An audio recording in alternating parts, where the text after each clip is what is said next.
Welcome back into the Champion's Journey. I'm Cory McCartney.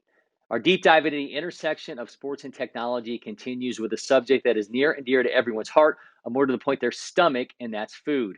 Carson Goodale, the co founder and CEO of FanFood, stops by to detail how his app is altering the landscape of how we order food at games and how the pandemic has helped his company evolve.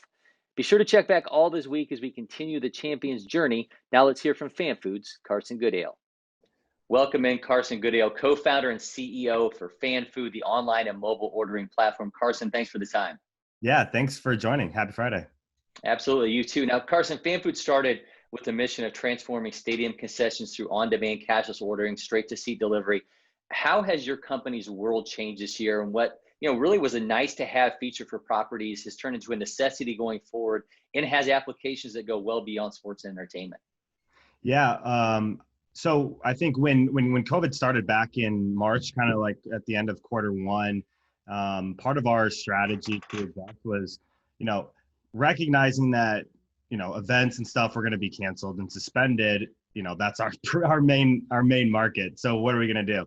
And we prioritize kind of our efforts to focus on opportunities where we could continue to cash flow the business because, we have a big team, and where can we also deliver the biggest impact? And we went into some new spaces like drive-in movies. In 1950, there were over 5,000 movie theaters across America, right? Today, there's only a few hundred, but when COVID hit, our solution was a perfect contactless order from your car, get concessions delivered. You can pick them up in advance. And so we did really well in that space and continue to do so today. So that's pretty cool. Some other venues and stuff that we've gone into with our technology include malls, hotels, just kind of anywhere beachside. So one of our sales reps signed a hotel, and the really interesting use cases: beachside service, poolside service, anywhere that you can, any kind of event, whether that's athletic events or recreational activities, leisure, anything where we can help support a contactless, social distance environment with our cashless technology is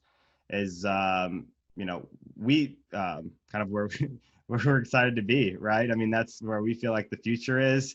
We started this business 6 years ago with the idea that fans don't like to wait in long lines.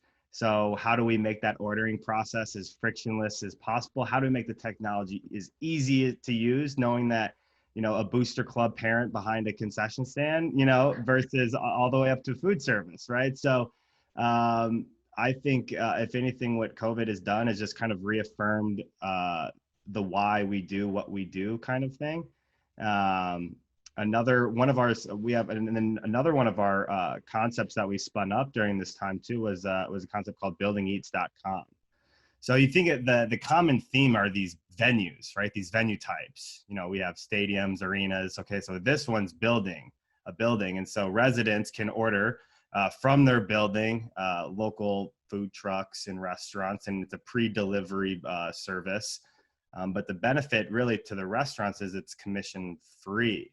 So it aims to really create a real impact, because when you have residents ordering from your buildings, the goal for us is, how can we consistently get, 50, 100 orders at a time? And with those average, and then from a marketing perspective, we really work on how do we optimize that menu? And we have a lot of data to help them, drive those AOVs higher. So, the restaurant person that's delivering those bulk orders, it's worth their while. So yeah, a lot of different crazy stuff going on during COVID, but staying busy. And certainly you guys had a leg up in trying to pivot. I mean, you had properties, 300 North American properties. I mean, it was probably a lot easier for you guys to pivot knowing that you had a proven system as opposed to somebody who saw an opportunity and decided to capitalize on it. Yeah, definitely. We had closed our first institutional round of capital back in quarter 1 of 2019, and one of the priorities was, how do we take this the platform that we have, not scalable, and how do we make it scalable? And so, a big part of that investment was creating the technology and the infrastructure to support those kinds of properties.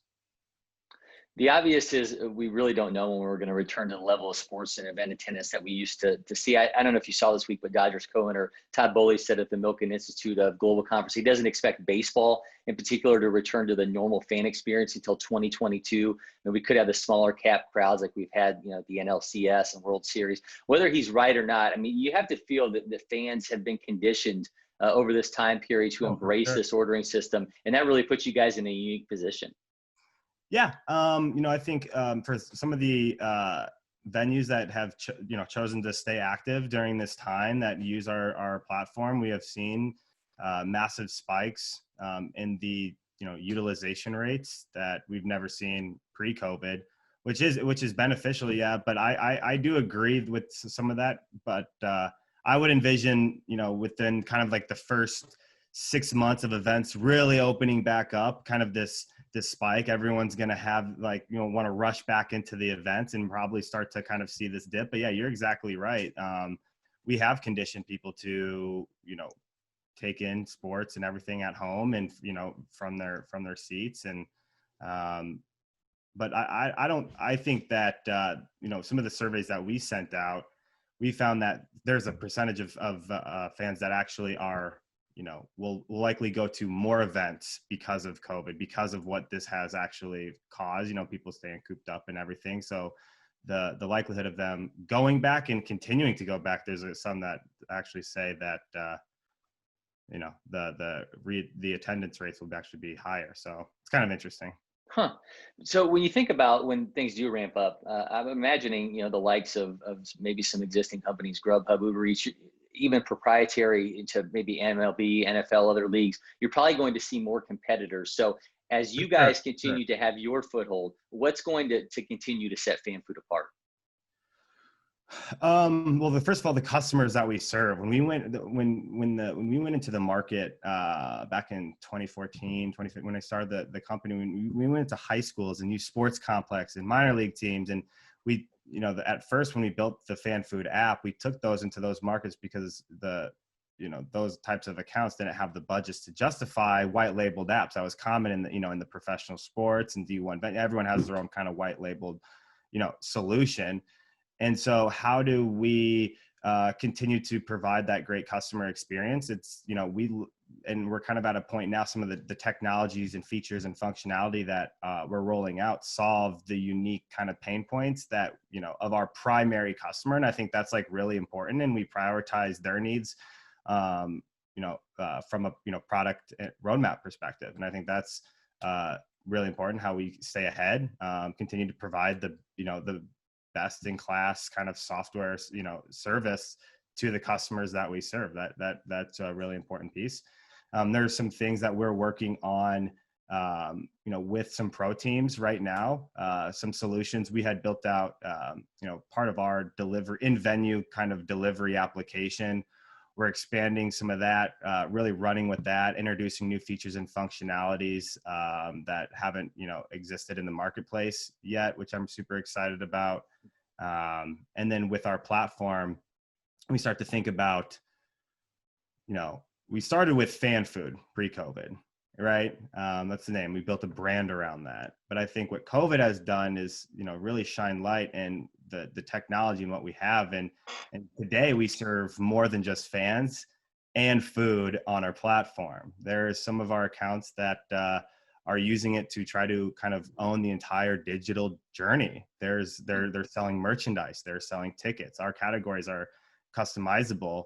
And so your pre-order stores are tickets right before you get in. And we have the whole kind of thing. And then if you start to think about from a data perspective, once you start to control all of that data and everyone's using that, as the primary means of placing purchases inside of an event, what are some of the implications longer term from a data perspective, and what kind of value can you create for the properties and for the teams that you're serving? And I think that's something that becomes really, really competitive and interesting. Data is king, right? Everybody tells us that. I want to kind of go back to the beginning here. And I mean, it almost has to feel kind of quaint to think about not wanting to stand in line at a game or an event now to what you guys are currently doing. But at what point in the FanFood process did you kind of feel like this thing and this idea you had gone from a vision to a breakthrough? There isn't, I'll be honest, there's not a point where you're like, like this is gonna be huge. It's more of like, it's an evolution, and it's a constant, like, there's always a new problem around the corner. There's always something that's going along. Like, there's challenges and so many roadblocks that you come into over and over and over again. And I'll be the first to say, like, we're not, I don't even consider FanFood where we're at today like a breakthrough. So, so to speak, I still feel like there's things that we have to do as a business to kind of get to where we want to go, and do it in a sustainable way. Right. And I think that's really important. And so, definitely still have a lot to go, but yeah, it's an evolution. It's a marathon, not a sprint. That's for sure. Having that connection to sports and working in sports is obviously key, but you interestingly bring that military background. How beneficial did you find that discipline in the nascent stages of a startup, but then the persistency of trying to build it on a daily basis? I doubled down on those leadership skills that I learned in the military, because I think there's a lot of times where, it's your baby, right? And you're attached to it. But there's also a lot of times where, like, hey, I'm not the subject matter expert when it comes to technology or product or and so it's a really interesting kind of balance to recognize that early on, and say, like, how can we, get the right people to fill the right seats that are, similar, can work well together, the culture that we want to fit. And, I think all of those things are super important, right? Super important to do. So. Tell me where you see FanFood when we're finally packing stadiums and venues again, and how much stronger is the company because of the way you guys were able to pivot during COVID? I think 10 times stronger, 100 times the stronger.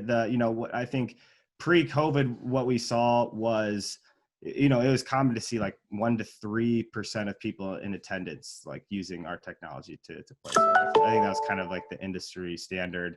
And now we're seeing 10% all the way up to 100% of people. And so I think some of those kind of data points, my investors might have said that those were a pipe dream, a year ago, and now those are the reality. And I think, it's going to just introduce new problems and new things to solve for. And how do we, and it's just, yeah, they're all exciting things. But I think it's going to be really, really great for the industry, right? Because we've been talking about, concessions haven't changed. The process hasn't changed in hundreds of years since the beginning of sports. And the biggest pain point as a fan has been waiting 20 minutes in line in that crowded, congested concourse that no one likes to wait in, and would rather wait in their seats with their friends. And that's why they spend all the money to be there in the first place. And they want to get that memorable experience. And we built our business around. So it's kind of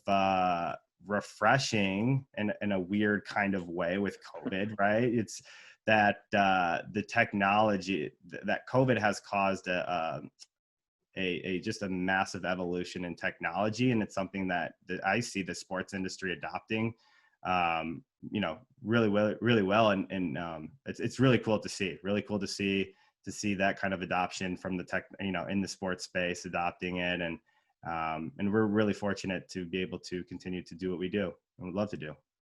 Well, for more on FanFood, go to fanfoodapp.com or follow them on Twitter at FanFood On Demand, or on Facebook and Instagram at FanFood App. Carson, thank you so much for the time. Yeah, thank you. Thanks for having me, Cory.